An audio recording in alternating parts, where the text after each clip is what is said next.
Friends, Nikhil వచ్చేసి రీసెంట్గా ఇవాళే interview full interview Kissik talkies వర్ష ఇంటర్వ్యూ ఉంది కదా. సో అది ఫుల్ ఎపిసోడ్ రిలీజ్ అయిందన్నమాట. దానికి సంబంధించిన రివ్యూ పెడుతున్నాను, పార్ట్స్ వైజ్గా పెడుతున్నాను, మిస్ అవ్వకండి. సో ఇప్పుడు వచ్చేసి నిఖిల్ని ఫస్ట్ అడిగిన క్వశ్చన్ ఏంటంటే, మీరు యాక్టర్ అవ్వాలని అనుకున్నావా లేకపోతే ఎట్లా అంటే, నాకు యాక్టింగ్ అంటే ఫస్ట్ యాక్టింగ్ మీద కాదు నాకు ఇంట్రెస్ట్, నేను డ్యాన్స్ అవ్వాలని నాకు చాలా ఇంట్రెస్ట్.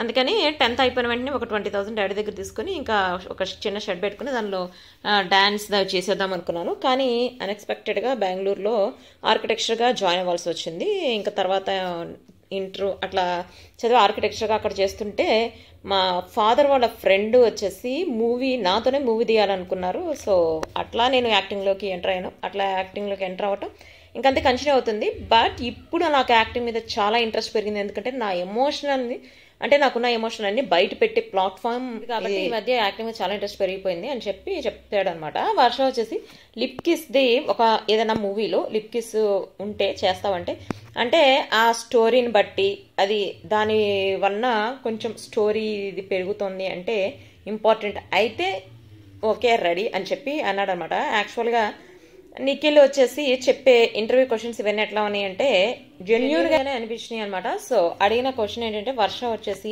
యష్మి మీకు ఫ్రెండా లేక అనే ఇంకా మాట అనకుండానే నాకు బెస్ట్ ఫ్రెండ్, ఎవరేమనుకున్నా తను నా బెస్ట్ ఫ్రెండ్, కానీ తనే నన్ను కలపాలని చెప్పి మా ఇద్దరిని కలిపి అసలు చాలా ట్రోల్ చేశారు, ఫ్యాన్ స్పేస్ క్రియేట్ చేసి మా ఇద్దరిని కలిపి ఇంకా పోస్ట్ పెట్టడం, వీడియోలు పెట్టడం, అసలు ఎట్లా చేస్తున్నారంటే అట్లా చేస్తున్నారు. అంటే యాక్చువల్గా అది రియల్ అయితే నేను యాక్సెప్ట్ చేస్తాను, ఎందుకంటే ఇప్పుడు చాలా చేస్తున్నారు వాటిని నేను వేటిని కూడా అబ్జెక్షన్ పెట్టట్లేదు. బట్ ఇదైతే రియల్ కాదు. మేము ఫ్రెండ్స్ని వచ్చేసి ఇద్దరిని కలిపి పెడుతున్నారు. ఇక్కడ దాకా ఎందుకు, అసలు నేను మా సిస్టర్ అయినా కూడా ఇట్లానే చేస్తారు, కానీ ఇది మాత్రం కరెక్ట్ కాదు. కొంచెం బ్యాలెన్స్డ్ ఉండాలి, బ్యాలెన్స్డ్ లేకుండా చేస్తున్నారు, ఇదంతా మానమని చెప్పి నేను ఒక పోస్ట్ కూడా పెట్టాను. అంటే ఎవరి మానాన్ని వాళ్ళ బతకనివ్వండి, అంటే వేరువేరుగా నన్ను ఎంకరేజ్ చేయండి, నా ఫ్యాన్స్ నన్ను ఎంకరేజ్ చేయండి, కానీ బోత్ కలిపి మాత్రం చెయ్యకండి అని చెప్పి కూడా పెట్టానని చెప్పాడు అనమాట.